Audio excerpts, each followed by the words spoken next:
Welcome to the Geek podcast, where the world is never enough. I'm Void, and I'm here with my co-host Beej. Oh, but I like the world sometimes. I know, today we're talking about like world building, setting, kind of like world stuff in general. And this was kind of a topic that, I don't know, we were kicking around and I don't know exactly where we landed on it. So we're just going to kind of talk and see what happens. But you had some thoughts up front, right? Yeah, because like I've taught literature for so many years. And one of the things that I always tried to teach my students was that you can look at stories from so many different perspectives. And, you know, you've always heard that there's only a certain number of ways that you can tell stories, and there's only a certain number of stories after a while, yada, yada, yada.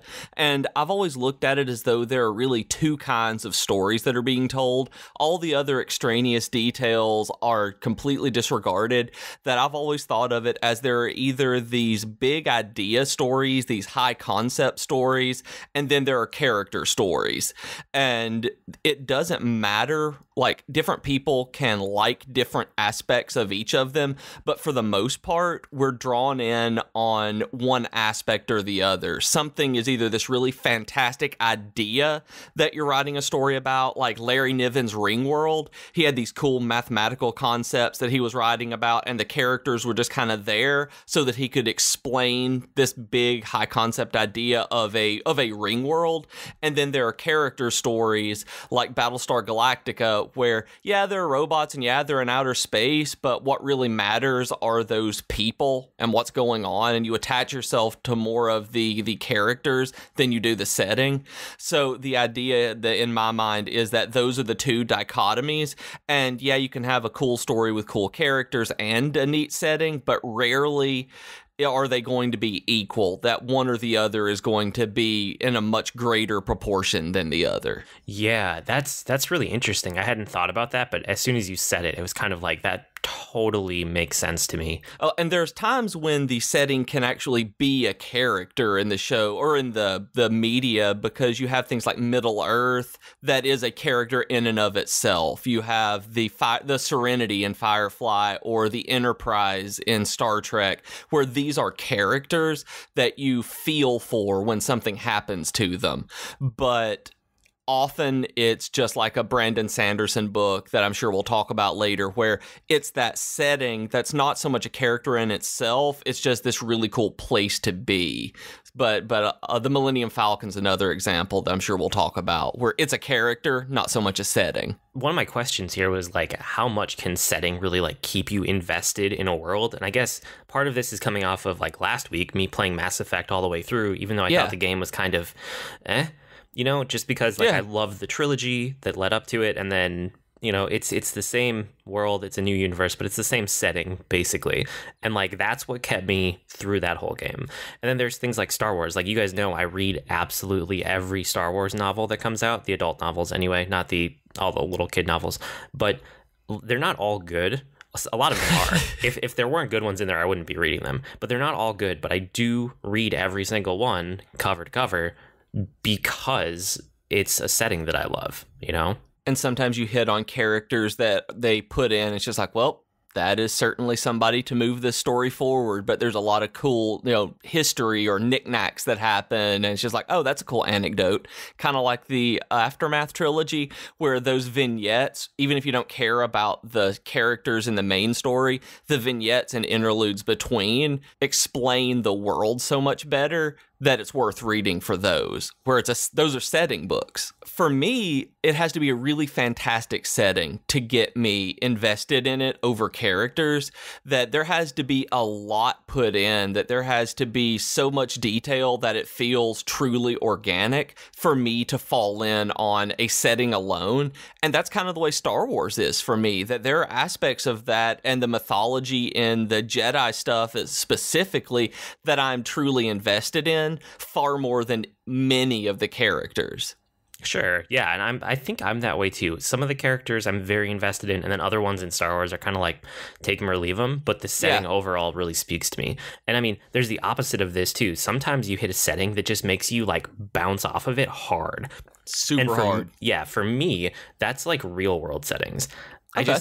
I just can't do it. Like I use media as an escape. Like I'm very much about escapism in media. So real world stories just don't do it for me. If it is set in the real world, it really has to have a strong twist in there. So like something like Dresden, right? Dresden is set in Chicago in modern day, but there's a whole secret world that has to do with wizards and, you know, all of this magic in the world that actually exists. And it becomes a story about magic, essentially. It's not a story about Chicago, you know? Yeah, where they're fantasy novels that happen to be in Chicago. Yes. Where they're the urban fantasy where you take general genre tropes and then mix them together. Yeah, and, you know, people were recommending, I was talking to a few people online, and I've heard so many recommendations for like serial and like true crime stuff from people because they know I love podcasts, and those are supposed to be just like super high production value podcasts, and I just can't do it because of the setting. Like I can't invest in that kind of thing. It's really hard for me to invest in that kind of podcast as well. But, you know, going on a tangent here about that, I really think you should listen to the new one, S-Town, not because of the story, not because of anything else, but because it takes place about an hour and a half from where I am. And it's just like directly south of where I live. And it sounds like all the characters talking, all the interviews are like the people. It's like I went to high school with these people. And it's so funny on listening to that I've had friends this weekend go to that town that it takes place in just to see what's going on. And it's very funny where I don't usually get into that, but there has to be something to draw me in. I'm like, oh yeah, this is down the road. I'm going to listen to this.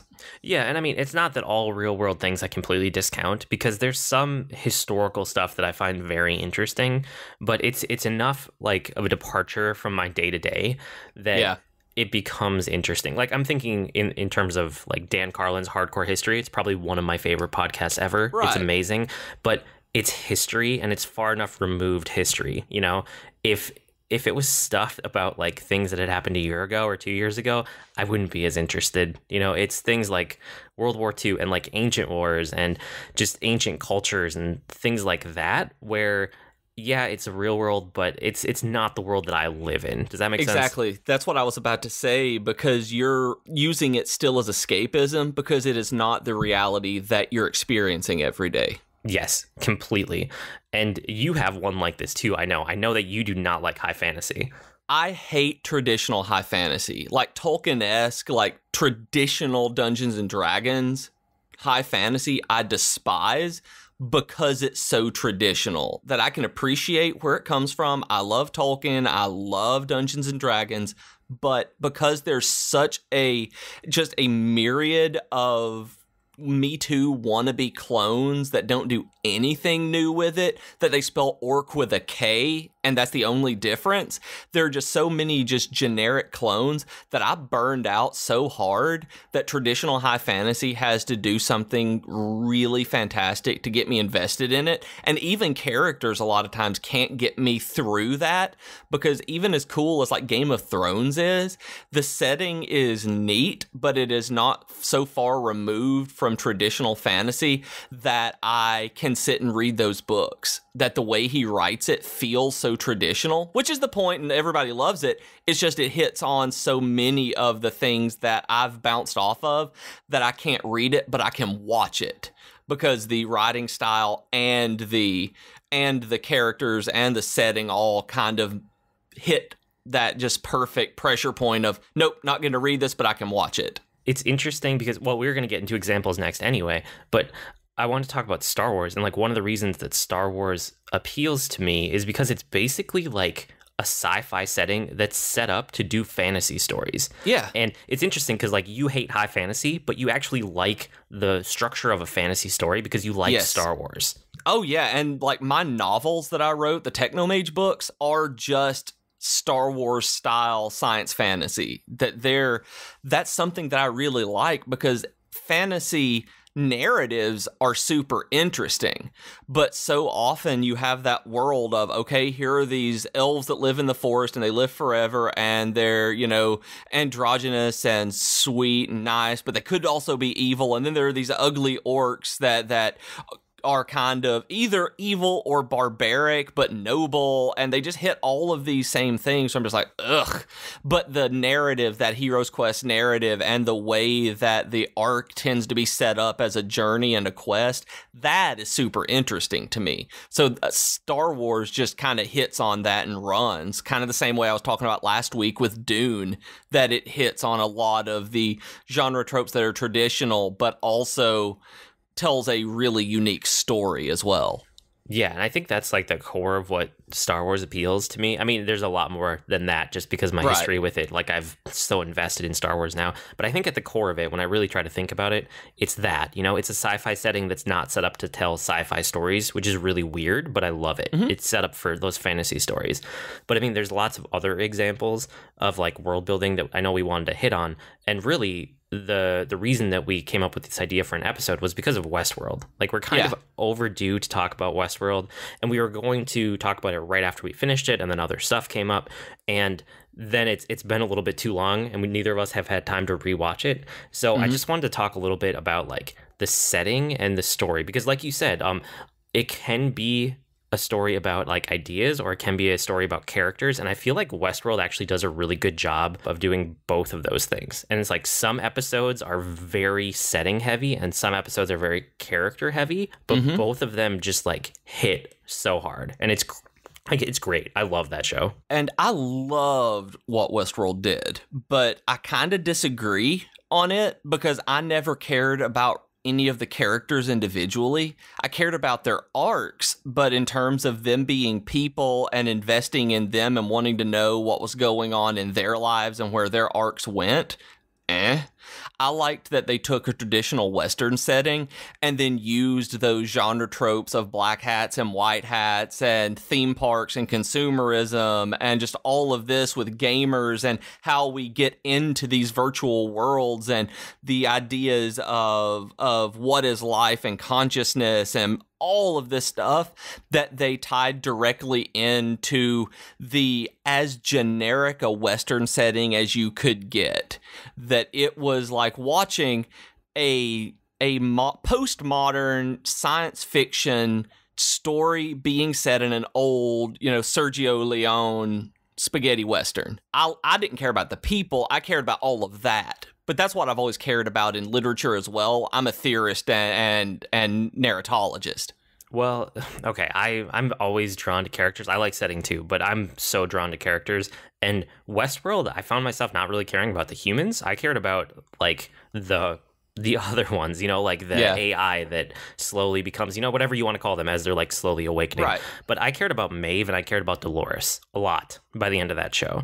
And okay, I'll grant you, I cared about Dolores. On that one, I do. I did care about what happened to her. Okay, but Maeve didn't work for you? Maeve didn't work for me much at all. It was like pretty much everybody else they were there and they were interesting. Like, I loved their stories, but at the end of the day, once I was figuring out what the maze was and how everything tied together, I was pretty much only invested in the Dolores and Billy narrative. Yeah, and that whole narrative as an arc is really good too, but like the character I cared about it in the end was probably Dolores, was the one that I was like, I was invested in her and I was invested in Maeve by the end of the show. But like the setting, like I know you already kind of laid out what you like about it. I really like that it's almost a commentary on like gamers and consumerism and theme parks all at the same time. It sits in this weird spot of like, and if you guys don't know by now, Westworld it's basically you can pay a bunch of money to go to this Westworld theme park and do whatever you want. There's no restrictions on what you do, and as long as you're not doing it to other real people that are there. And most of the park is populated by like animatronic robots that are essentially people. Like, they're so good, the technology is so good that you can't tell the difference. And what I like about it is that it is a direct analog to how people spend their time in sandbox games versus theme park MMOs. And if you want to read it in that way, you can. That it is a text that you can apply to so many different, like I said, analogs in our particular community that we can relate to. And then it's kind of, in my mind, something that I have to take a step back and be like, oh, I do treat people in these online games like they're just other characters, and that's not a good thing. Yeah, I couldn't help seeing it that way the entire time. Like, just seeing so many gaming communities and so many that are, I mean, there's some that are positive, there's some that are just kind of neutral, and there's a lot of them that are toxic. And all of that is represented in Westworld. So I totally read into that take on it because, like you said, we're so into gaming as a culture. And, you know, it was interesting. Like, one of the most interesting things I saw in there that they didn't really expound on in the show, it was just a side note, was like there was a family at one point, and they were just a family doing a family vacation in the Old West to see what it would be like. And it's like they weren't necessarily doing good, but they weren't doing bad. They were just kind of there, and they were neutral, you know, and it was real people being neutral. And the main focus of Westworld was about the good guys and the bad guys, you know, like the people at the extremes, the people who are trying to go on essentially quests and like improve the world, and then the other people on the other side that were just trying to like essentially like just pillage and, you know, be evil and kill and all of that kind of thing. But yeah, again, it's that gray middle ground that I'm always drawn to. Like, how many of those families are there? You know, just kind of exploring the West, just being there for a couple days, it's their vacation, and then they go home without really affecting any of the stories. And it's really interesting because when you look at it, they mentioned one time how much money it took, that it's $40,000 a person a day to stay in there, and people are going as families to do this. So it also comments on wealth and how frivolous a lot of that can be, that when you have the means to do something like that, how are you going to spend that? Are you going to spend it on something that betters the real world, or are you going to spend it on something as frivolous as taking a four-person family into a week-long, you know, $160,000 a day vacation to feel something different? There's also something to be said about inflation and not knowing how much the money actually is worth, because That's never true. Leave the theme park. We don't know what's outside of in the rest of the world. We don't know what the technology level is or what the time period is, and they do that on purpose. But one of the prevailing theories is that Ford is probably a Gen X type of person because of all of the like piano covers of the music that are all throughout Westworld.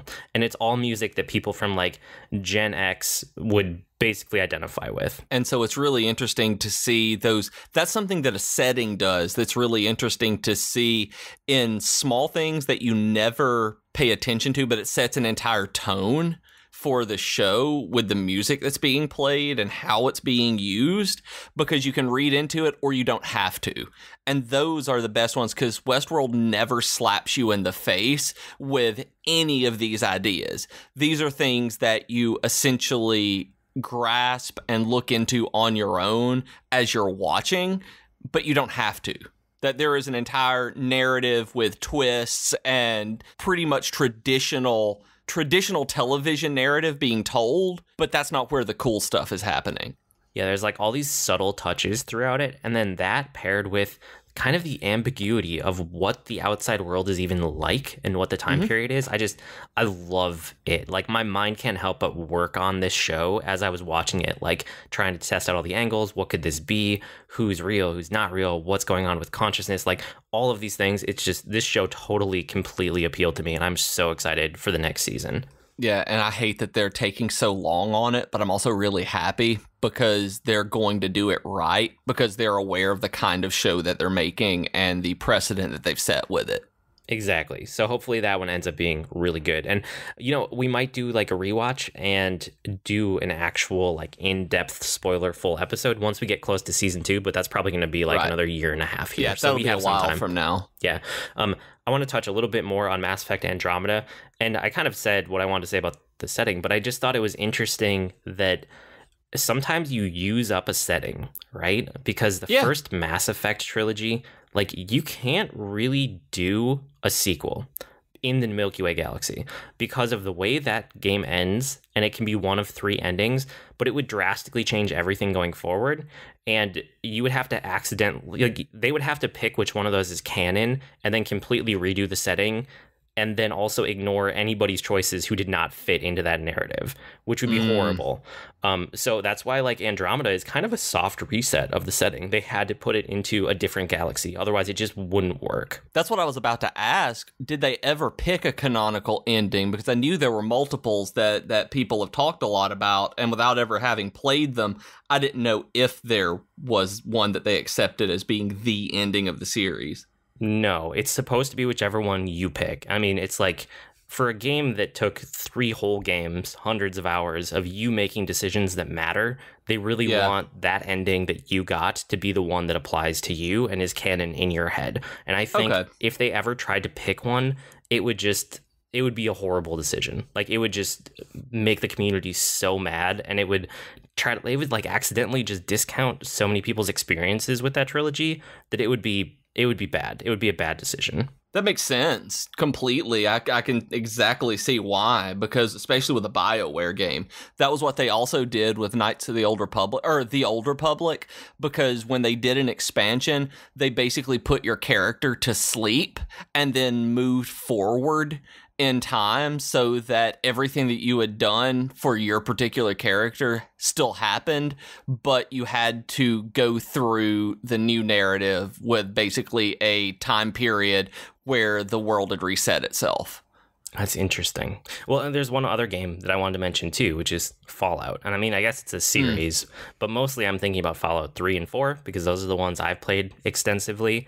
And it's a setting that like I know a lot of people love, but the setting is actually a really mixed reaction for me. Like, it's really interesting. And every time I start a new Fallout game, it draws me into it. But once I get like 20 to 40 hours into it, because, you know, it's a big, expansive game. Like, you can play that for so long if you want to. It just ends up making me like depressed, and it pushes me away because it's so gray. It's so bleak. It's so just like downtrodden. And it's not that I have a problem with like post-apocalyptic, because you can do that kind of setting in so many different ways, which we saw with Zelda the other week. You know, it's kind of a post-apocalypse, but it's green and things have come back and it's vibrant again and the world is healing and growing and moving on. And Fallout never feels like that. It never feels like they're moving on. It feels like it's just like this downward dark spiral. Yes. And that's kind of what I don't like about it, because I love post-apocalyptic settings. That is one of my absolute favorite settings, but I like it in a time period further out than the Fallout games, where they've reemerged a little bit more, and that the world as it was is ruinous. And the Fallout games are still so close to the previous society that it's almost, and I know this is going to be weird for me to say, but it feels almost like I'm playing just another Call of Duty game, because I'm going into these buildings, I'm doing things that look pretty normal for the most part, and I want them to be ramshackle, broken down kind of ruins, as opposed to this repurposed society. I like stuff like Mad Max kind of post-apocalyptic, if you're going to go through like far out, further, much further society than the near future Fallout. Yeah, and when they go farther out, and I don't have a particular setting in mind, but I've read enough and I've watched enough things that, like, when you go far enough out, it's basically like a new society emerges, and you can just barely see remnants of the old culture, but they've been twisted in very interesting ways. Whereas Fallout feels like they're trying to just keep on with the old culture, like not enough time has passed. You know, right? Like you were saying, like it needs to be further out to become more interesting. So yeah, I agree with you. And then the last thing that there's no way we can talk about like setting and world building without touching on is Brandon Sanderson, because I mean, in my opinion, he is like the best world builder that there is. I can't think of anyone else who has such a variety of worlds that he's built that has so consistently delivered on fantastic world building in every single setting that he's taken a swing at. Yeah, he makes sure that everything that he publishes is a fully realized world. That's something that's really important. And he's known as the magic guy, that every world has a specific underlying system of magic. But all that does is allow him to use that as a base and then extrapolate what kind of societies and worlds would evolve around it. Yes, he has that reputation, but that's not what all of his writing is about, because he has stuff that's outside of that. You know, like his books about superheroes, like I love that series. That Steelheart. Steelheart is the first one in that series. Is great. Yeah, it's really good, and that series is called The Reckoners. But you're right. I mean, he does have a few different magic settings. Like there's Mistborn, and Mistborn is really good all the way through. One thing that you had mentioned is that like his tend to be idea stories and not character stories, because his characters are okay, but it's never like I guess I never identified with one to the point where I thought they were just like an amazing character and I couldn't wait to see what that character did next. It was more what the character does that interacts with the world, with the whole setting, because that's what he uses them to drive forward for the most part. He kind of pushes the setting forward through characters. And that's what I actually like about the Stormlight Archive, that the characters are pretty good. That there are a couple that really annoy me that he writes them very well, but even the main characters are just okay for me, but they push everything so far into the setting that I really care so much more about the stuff that happened in the past that I'm pushing forward to see what's happening in the main narrative just so that I can understand what brought them there. And these characters are a means to that end. That, like, Callan, however you pronounce the primary male protagonist's name, is all of the stuff that in book one for him, I could not have cared any less about what actually happened to him. But when, say, he got down into the trenches and was training a group of soldiers, that kind of thing was interesting, because like, I wonder what's around the corner. I want to know what they're going to find down here, or something like that. What kind of powers is this guy going to be able to get eventually? That's what was interesting to me, not any of that character dynamic or the relationships between them.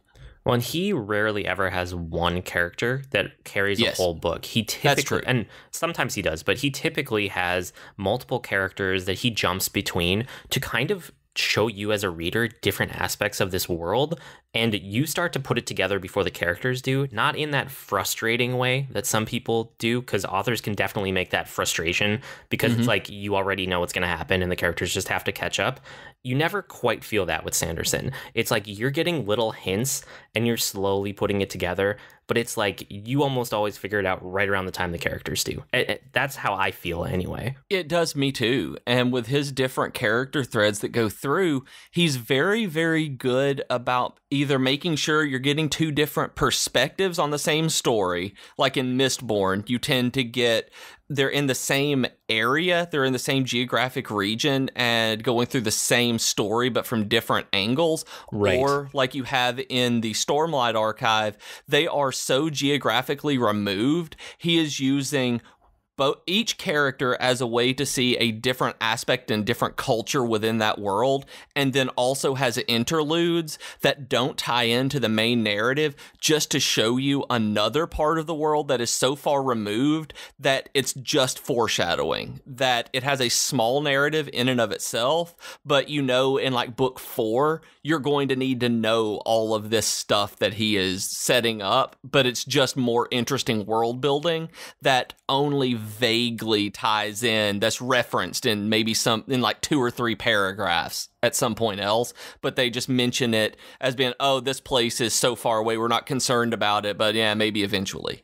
Yeah, so if you haven't read Sanderson, you definitely should. Look at his works, pick a setting that you think sounds the most interesting and just dive in. They're all pretty good, honestly.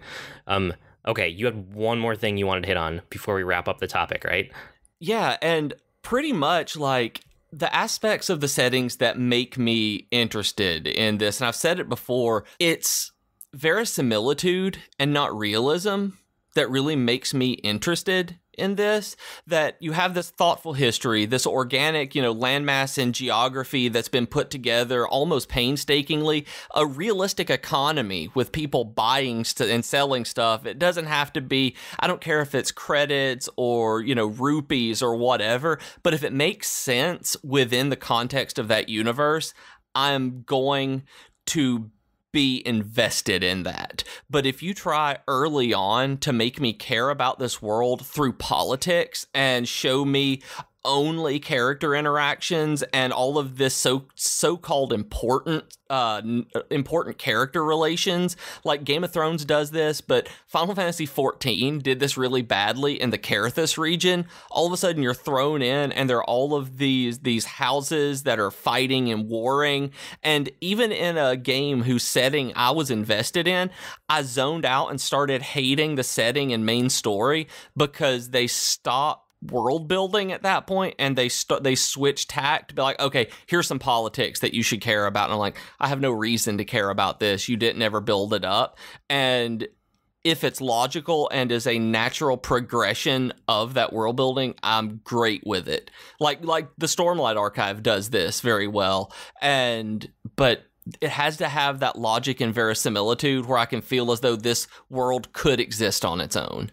See, that's interesting because, like, for me, the things that actually make it matter isn't that. I mean, that's a nice bonus. I won't discount it and the work that goes into that, but it needs to be a good escape from reality. That is what I'm looking for at the core. And it doesn't necessarily have to be a happy escape from reality. Like, I can deal with dark settings. I can deal with, other things. And it can be either character driven or it can be big idea driven, because I like a lot of like hard sci-fi that is very almost like dry, but the idea at the core of it is so interesting that it keeps me going.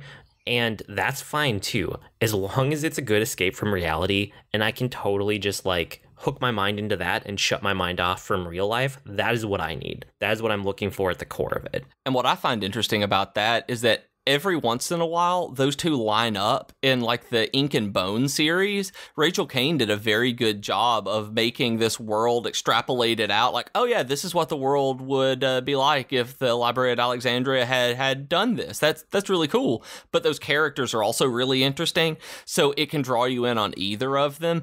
And you and I both found something in that one that we loved. Yeah, you should check out her Weather Warden series. You would probably like it. Yeah, I need to really read those. You're overdue for it. Okay, let's dive into our geeky offer of the week. This week, we have Audible, and I can't talk about world building without turning around and recommending Way of Kings by Brandon Sanderson. This is the Stormlight Archive that we've been talking about.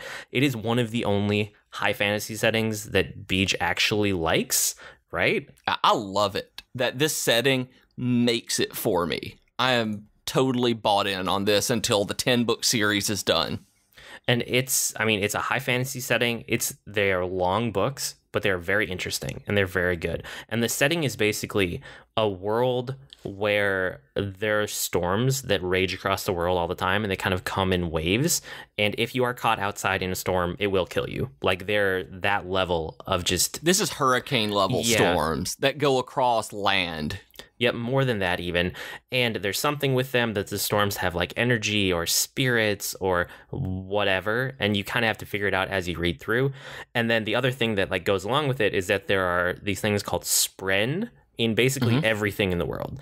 And so like if somebody's feeling an emotion, they would have like, anger spren coming off of them, or like happiness spren coming off of them. But there's like, rock spren, like there's spirits like in the rocks or in the floor, or in the everything. And so it's kind of a tie between like, what are these spren? How are they in everything and part of everything and part of day-to-day life, mixed with the fact that like there's something going on with these storms, and there's spren in the storms too. So what's the tie together? And it's like anything beyond that, I start to give away spoilers, but that's kind of the basis of the world, wouldn't you say? Yeah, really it is. And it doesn't come across as goofy, because it could be really, really goofy if like every time somebody was angry, anger spren popped up and it was like a cartoon of having circling anger spren around their head. But it's not like that. It's very natural the way that he builds it in. Yeah. And there's also kind of like, there are people who end up with not quite superpowers, but kind of superpowers because of some of the things in the world that become fascinating. I guess that's the way to say it without giving away anything. It is fascinating. Yeah. Okay. But you can go and get that for free at audibletrial.com/geek2geekcast. You guys get a free book. We get a little bit to help support the podcast. Everybody wins. It's excellent. With that, it's time for our weekly geekery, where we share what we've been geeking out about this week. What do you got this week? I actually downloaded Card Thief after you recommended it last week, and I've played it quite a bit. It's a very good game. It's a stealth game, like you had mentioned last week, where you're making your way through a card dungeon, and it's a puzzle game that doesn't necessarily feel like a puzzle game to me, and I can play in just a few minutes. I really like it, where it's not frustrating, it is just fun, and it's definitely worth the $2. And I don't like stealth games. Like, remember from the Hitman episode that I am terrible at stealth? This is the kind of stealth game I can play. This was on my Geekery too. I think I played it the second most out of all the games I played this week. Okay. And it's fun. I really like it. Card Crawl is still probably my favorite iOS game, but I can easily see this becoming like a regular game that I'm playing. And I think you said it was only like $2, right? Yeah, it was $1.99. Yeah, it's totally worth it at that price. And I don't know, it's cool. If you like card games, if you like, grid-based stealth mixed with a card game, there's a lot there to dig into. And for only $2, it's pretty easy to recommend to just pick it up, even if you don't end up liking it. Yeah, and I don't tend to pick up mobile games just willy-nilly, and it's very good. I like this one a lot. I'm glad I did. But you've been playing Wii U also, right? Yeah, I've been playing a lot on the Wii U since I beat Zelda. Splatoon. I finally installed it. So Splatoon, I had when I borrowed it, they said make sure that you play with the motion controls on. And bad I'm like, advice. Motion controls. And so I played it and I was like, okay, I see why motion controls can work in this game. It's definitely a Nintendo style first person or third person shooter.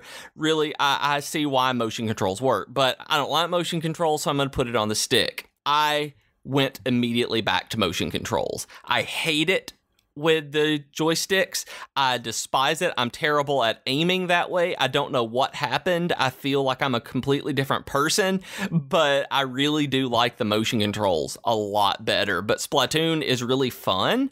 I'm not really seeing a whole lot of replay value for myself, though. Is it all multiplayer like I've been doing? Is it just a shooter, kind of arena shooter like this? Basically, I mean, there's a whole single player campaign that I played through, and the single player levels are fine. The single player bosses are really cool. So It's worth playing through that campaign just to do the bosses, in my opinion. Okay. And I hope that there's more of that in Splatoon 2. But in terms of the multiplayer, it's basically what you're seeing. Like, there's not a whole lot else outside of it. Sometimes they do special events, but I mean, there's not like a huge depth beyond what you first experience with the multiplayer. Okay, because it's fun, but I don't feel the need to constantly play it like a shooter like Overwatch, where even though you level up, even though you get new abilities and weapons and things like this, I don't feel the need to constantly go back. And maybe it's because I haven't played enough of it. But it's fun. I do enjoy it. I see why people were like, yeah, this is totally new and different and fun, that I really do like it. It's a good game. Well, you do unlock weapons and you do unlock different, like, not gear, but like clothes and attire and things. And they have different abilities on them. But really, you're mostly like unlocking it to look cool if you want to look cool. And that doesn't typically hook me very hard. And doesn't sound like it's working for you a whole lot either. The reason that I'm excited for Splatoon 2 is because I think this is going to be a really good evergreen kind of palate cleanser game. I can see myself playing Nintendo Switch for the night and then being like, I could do a round of Splatoon before bed. Right. Like playing 1 or 2 rounds of this at a time is about right for me. Whereas like my kids can sit down and play this for a really long time, but that's not typically the way that I played it. And like just the Splatoon being portable and being always there and being faster than the Wii U, that's honestly. True. Like less loading time, all that kind of stuff. I feel like I'm going to play it consistently, but not in very big chunks. That's kind of my plan for Splatoon 2. Okay, I can totally see that being way better on the Switch than it is, because the loading times and then the weird, like, Ink World City TV stuff that went in, and it won't let you skip, and you just have to watch these things yell at you and tell you to stay fresh and be cool. I'm like, oh, stop it, I just want to play a game. Yeah, that really annoyed me. Yeah, it annoyed me, but also my kids love it, so it's like there's trade-offs. There's different things for different people. And then I also started playing Donkey Kong Country Tropical Freeze. Ooh. It's so good. It is. Have you That's played a really this? good one. Yep, it's so good. I was all in on Donkey Kong Country when it came out. It was one of the first things that I may have talked about this on an earlier episode where I was all in on the first Donkey Kong Country, just paying attention to every pre-release thing back in like 1994 or whenever it came out. It was great. I loved it. This feels like playing Donkey Kong Country again. It is so good. I love this game. I cannot tell you enough how just both nostalgic it is to be able to play Donkey Kong Country, but at the same time be like, oh, this is an awesome platform game that they've put a lot of love and heart into. It's just fun to play. Yeah, the Donkey Kong games that have come out recently, the Donkey Kong Country ones, they're all really good. And they haven't gotten a whole lot of like attention outside of video game press. Like they never took off in a big way. But if you like platformers, like all of them, I can easily recommend all of those games. I haven't played Donkey Kong Country Returns, but I borrowed that one on the Wii as well. Is it good? Yes, it's also good. Awesome. I can't wait. Cool. For me this week, I said Card Thief already. It's a really good one. And I had one of those weeks where it's like I just could not find something that hooked me. And so I kept jumping between things. And I actually ended up knocking a bunch of things out of my backlog to check out type of list that I keep for games. Yeah. So I did Dynasty Warriors Unleashed, and I played about 10 minutes of it and realized that it is written. Okay, so when I play games on iOS, I'm usually listening to a podcast. If you make a game that will not let me listen at the same time, I am not going to stick with that game. There's no way. And that's what happened with Dynasty Warriors Unleashed. Typically, you go into a game, it boots up, it has all the sounds, and then there's an option where you can go into the options and mute it and turn off all the other sounds. And then if you go play podcast or music over it, it will actually play over it, and you can go back into the game, and then you're good forever. And Dynasty Warriors Unleashed didn't do that. So, it was a hack and slash. It was fine, but I literally only got 10 minutes in, and then I realized that it didn't have the options I needed, and I was like, well, that's a no for me, and I deleted it because I'm not going to just listen to the game music. I need to listen to a podcast or an audiobook or something when I'm playing a mobile game. Yeah, it's a mobile game. Yeah, then that's absolutely unforgivable. That there's entirely too many people who do that. I remember when iOS put that in, and it was an Android feature before allowing you to play stuff over other apps. It was a big deal for a reason. Yeah, it's a really big deal to me and the way that I do mobile gaming. So that was like a hard no for me. And then I played Blaster Master Zero because I kept hearing a ton of good things about it, and I keep looking for more games on the Switch. Really, I'm just kind of biding my time until we start getting Mario Kart and Splatoon 2 and stuff. But it was $9 on the Switch. And I was like, oh, this got so much good buzz. So I picked it up, and I thought it was like an 8-bit style modern game. But it turns out it's a remaster of like an old 8-bit game. And it feels like it, and it plays like it. And I had never played it before, so I have no nostalgia for it. So it's kind of like, I kind of wasted $9. So I moved on. I played A King's Tale on PS4, which is another Final Fantasy 15 tie-in. Do you know about this one? I have only vaguely seen anything about it. I don't know what it is. Okay, it's an pixelized hack and slash game is essentially what it is.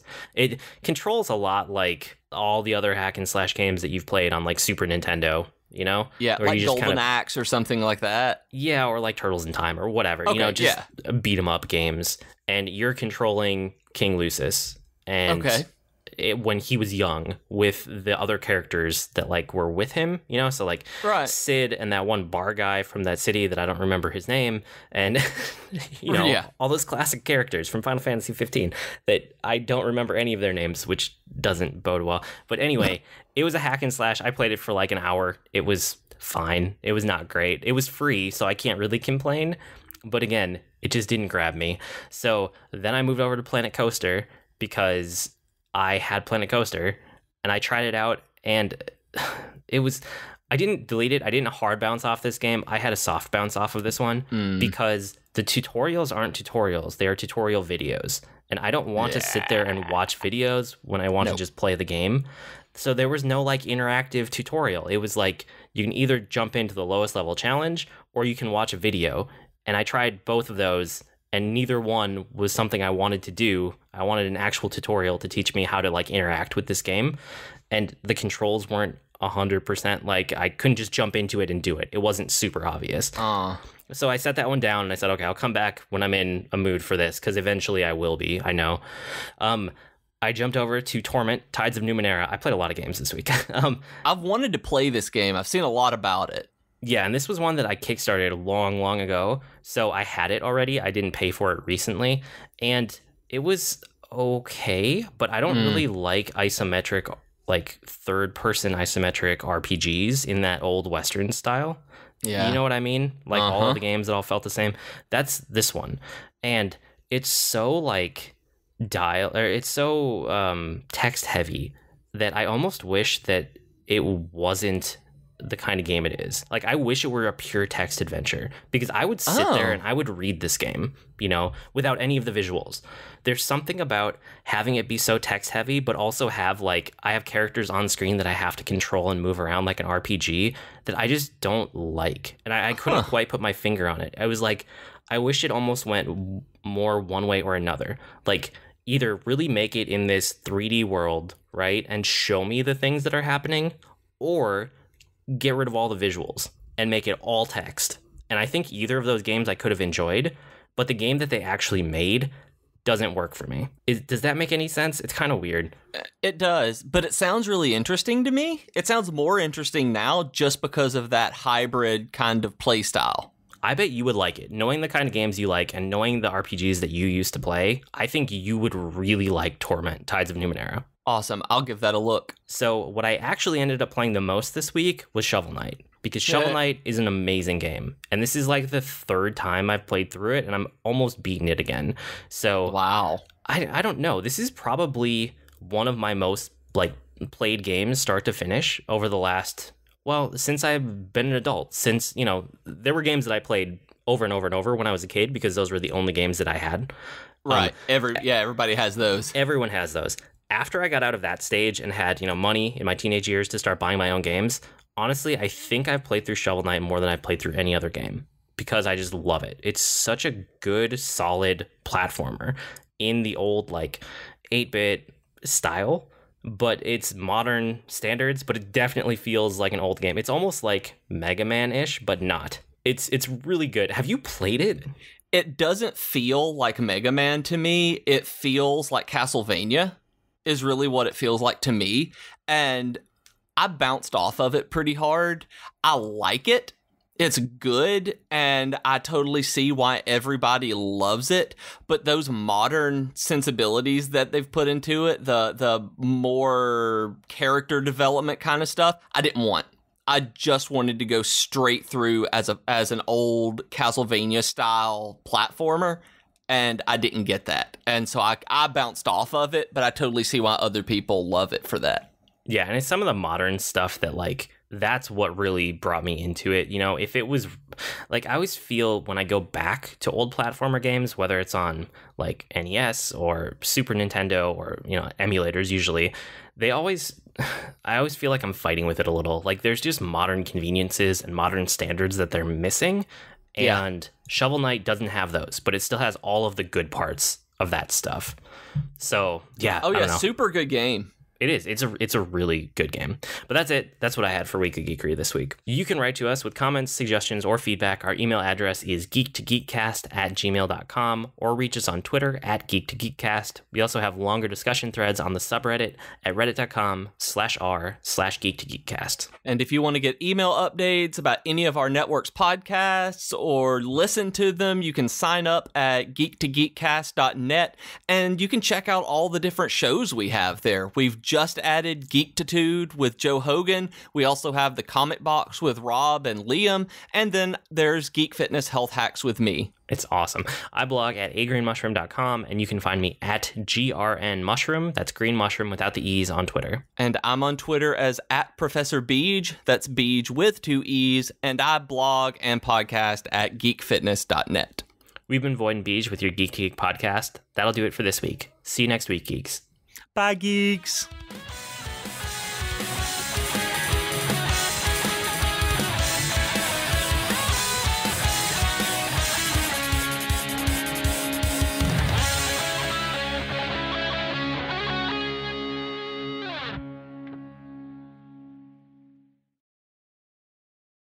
Ba ba ba ba ba Ba ba ba ba.